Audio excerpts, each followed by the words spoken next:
Welcome to பெரியம்மா சமையல். வாங்க, இன்றைக்கி நம்ம என்ன பண்ண போகிறோம்னா மீன் மக்கரை வச்சு ஒரு கோலா உருண்டை பண்ண போகிறோம். எல்லோரும் மட்டன் வச்சு பண்ணுவாங்க. நம்ம வெஜிடேரியன் சாப்பிட்றவங்களுக்கு இந்த மீன் மக்கரை வச்சு ஒரு இது பண்ண போகிறோம், கோலா உருண்டை பண்ண போகிறோம். அது எப்படின்னு பார்க்கலாம். இப்போ 100 கிராமுக்கு கம்மியாகவே எடுத்து வச்சுருக்கேன் சோயா. இது ஒரு துண்டு இஞ்சி, 2 பச்சை மிளகா, 1 ஸ்பூன் அளவுக்கு பெருஞ்சீரகம், ஒரு 4-5 பூண்டு, 2 ஸ்பூன் வேர்க்கடலை எடுத்து வச்சுருக்கோம், கொஞ்சம் கொத்தமல்லி, இது 2 ஆனியனை கட் பண்ணி வச்சுருக்கோம். இப்போ வெந்நீரை காய வச்சு இதை நம்ம கொஞ்ச நேரம் ஒரு 10 நிமிஷம் தண்ணியில் ஊற வச்சுக்கலாம். இப்போ அடுப்பை பற்ற வச்சுக்கிறோம். தண்ணி காயவும் நம்ம இதை போட்டு ஊற வச்சு 10 நிமிஷம் ஊற வச்சுட்டு அதுக்குள்ளே இந்த மசாலாலாம் ரெடி பண்ணிக்கிறலாம். அப்புறமா எப்படி செய்ய நம்ம பார்க்கலாம். இதுக்கு ஒரு டேஸ்ட்டாகவும் இருக்கும். ரொம்ப அப்படியே நம்ம மட்டனில் கோலா உருண்டை சாப்பிட்ட மாதிரி அந்த டேஸ்ட்டு கிடைக்கும் நமக்கு. தண்ணி நல்லா கொதி வருது. இப்போ நம்ம அந்த மீன் மக்கரை போட்டு ஒரு 5-10 நிமிஷம் ஊற விட்டு மூடி வச்சுக்கலாம். அப்படியே ஒரு கிண்டி விட்டுக்குவோம். 10 நிமிஷம் ஊறிடுச்சுன்னா நல்லா இதாயிடும். அப்புறமா நம்ம புழிஞ்சிட்டு நான் உங்களுக்கு இதெல்லாம் அரைக்கும் போது காட்டுறேன் எப்படின்னு. இப்போ ஸ்டவ் ஆஃப் பண்ணிக்கலாம். இப்போ மூடி போட்டு ஒரு 10 நிமிஷம் ஊறட்டும். ஊறிடுச்சு. இப்போ நம்ம இறக்கி தண்ணி வடிகட்டிட்டு பச்சை தண்ணியில் ஒரு அலசிக்கிடலாம்.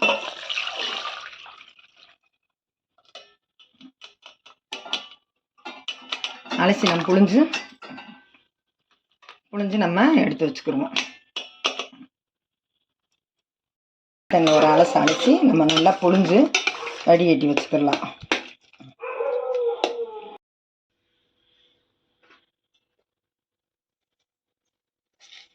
நல்லா தண்ணி ஒட்ட புழிஞ்சுக்கணும். புழிஞ்சிட்டோம்னா நமக்கு அது மிக்ஸியில் ஒரு ஓட்டிக்கிடலாம். இப்போ நம்ம எல்லாத்தையுமே இந்த மாதிரி புழிஞ்சு எடுத்துக்கிடுவோம். வேர்க்கடலை 2 ஸ்பூனை நம்ம பொடி பண்ணிக்கலாம்.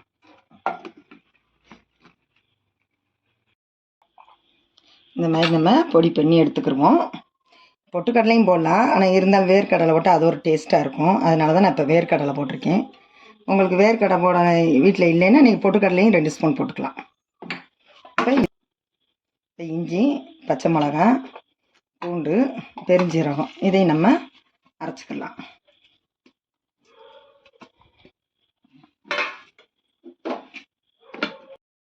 இப்போ இதையும் போட்டு நம்ம ஒரு அரை ஓட்டிக்கிடுவோம். இதையும் ஒன்றும் பாதியமாக ஓட்டி எடுத்துக்கிடுவோம்.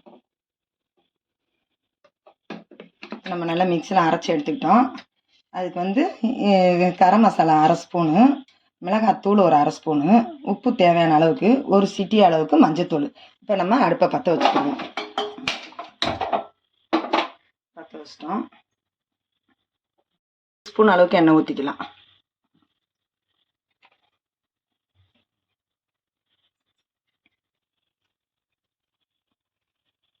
எண்ணெய் காஞ்சிடுச்சு. எல்லாத்தையும் போட்டுக்கிடுவோம். இப்போ எல்லாத்தையுமே போட்டுக்கிட்டேன்.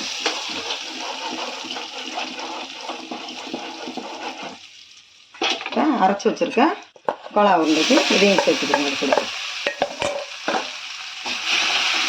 தீயை லைட்டாக இதை சீராக வச்சுக்கலாம்.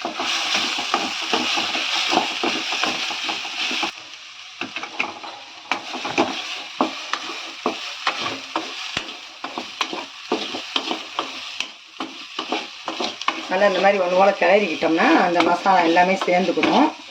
கொஞ்சம் சுருண்டு வந்துடும். நம்ம உருண்டை பிடிக்கிறதுக்கு நல்லாயிருக்கும். பிடிச்சி நம்ம எண்ணெயில் போடும்போது தரலாக போகாமல் பிரிஞ்சு போகாது. இந்த மாதிரி கொஞ்சம் நல்லா வதக்கிடலாம்.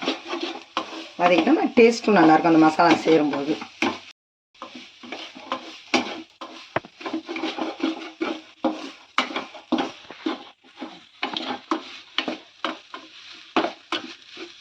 ஒரு 5 நிமிஷம் வச்சு லேசான சூட்டில் வச்சு நம்ம யூஸ் பண்ணிக்கலாம்.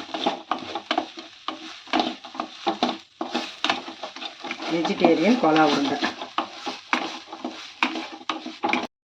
இப்படி வதக்கிட்டோம்னா தண்ணி விட்டு வராது. அதனால தான் நம்ம வதக்கிறது. வதக்காமல் அப்படியே பச்சையாக போட்டோம்னா தண்ணி விட்டு வரும். நம்ம எண்ணெயில் போடும்போது திரிஞ்சு போயிடும். இப்போ நிப்பாட்டிக்கலாம் ஸ்டவ்வை.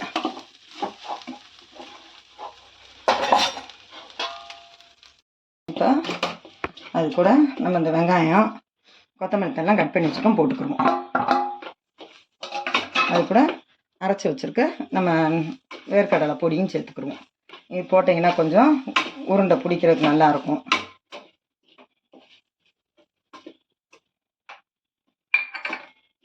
கொஞ்சம் லைட்டாக ஆறவும் நான் உருண்டை பிடிச்சிக்கிறேன்.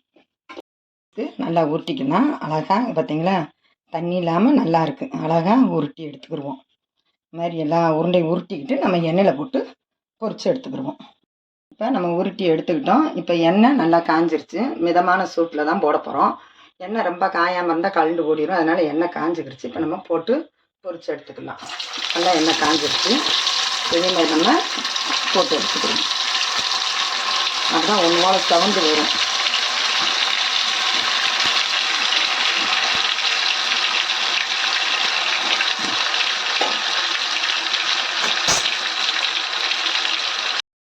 நல்லா பொரிஞ்சிருச்சு. நம்ம இந்த மாதிரி உருட்டி எடுத்துக்கிறோம். பொரிஞ்சிருச்சு.